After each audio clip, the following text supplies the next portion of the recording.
Dateline Deutschland, Friday, 23 May. Well, here we are back in Germany again, where there were 2 Islamic terror attacks at German train stations this week. One of them in Bielefeld, in the state of North Rhine-Westphalia.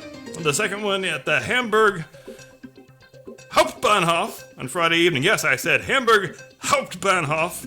And I can say it 10 times in a row if you need me to, but don't tempt me.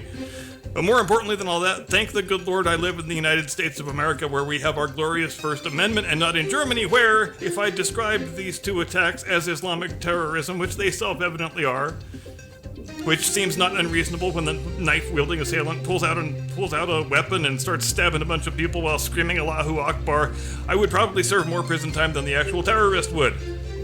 Well, yes, ma'am, we are very sorry that your daughter got murdered by a crazed jihadi, but I'm afraid that our officers are all quite busy chasing down Islamophobic social media posts at the moment.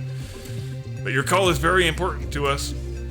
Our next available operator is going to take real good care of you. Now, is it weird that I find one of these attacks more horrifying than the other one, given the fact that they both involve senseless violence and the loss of innocent people's lives? Well, that's not really my judgment to make, but the Friday mass murder, it bothers me more than the previous Sunday mass murder did, and I'll tell you why. Because the Hamburg alleged attacker, is a female.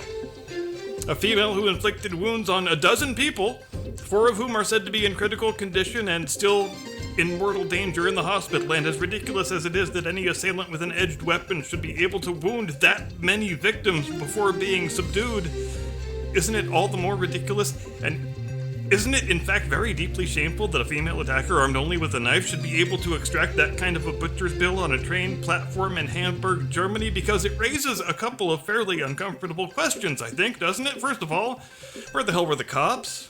A busy urban train station during the evening rush hour in a major European city, and the police presence is either non-existent enough or disinterested enough that it takes them, several minutes to do anything, to intercede? Or maybe were the cops on duty all noodle-armed 94-pound females who scurried away and cowered in fear for their lives at the first sign of armed conflict? Don't know, can't say. And even if we grant all of those things, shameful as they are, hell, even if we pretend that the Hamburg police do not exist and there's no security personnel of any kind on duty on the whole train platform, the question still hangs uncomfortably in the air.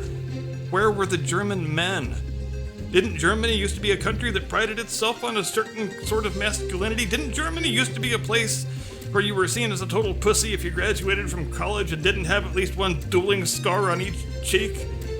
But a female Muslim attacker with a knife marauds through a Hamburg train terminal and has time to wound over a dozen victims, several of them potentially fatally.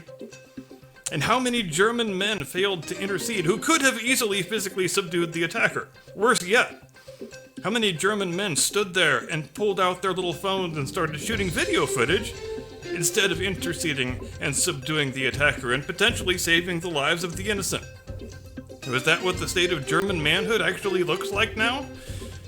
Because I sure as shit can't picture a thing like that happening in any goddamn American train station. I'm not saying American masculinity is in any sort of healthy state, because it totally isn't, but I still can't picture a couple dozen American men standing there like impotent pussies while a female Muslim attacker runs around stabbing a whole bunch of people. So fucking shake yourself, Germany, is all I'm saying. Stop acting like a bunch of gutless yellow turds, because it's fucking embarrassing. I hope this little talk has helped.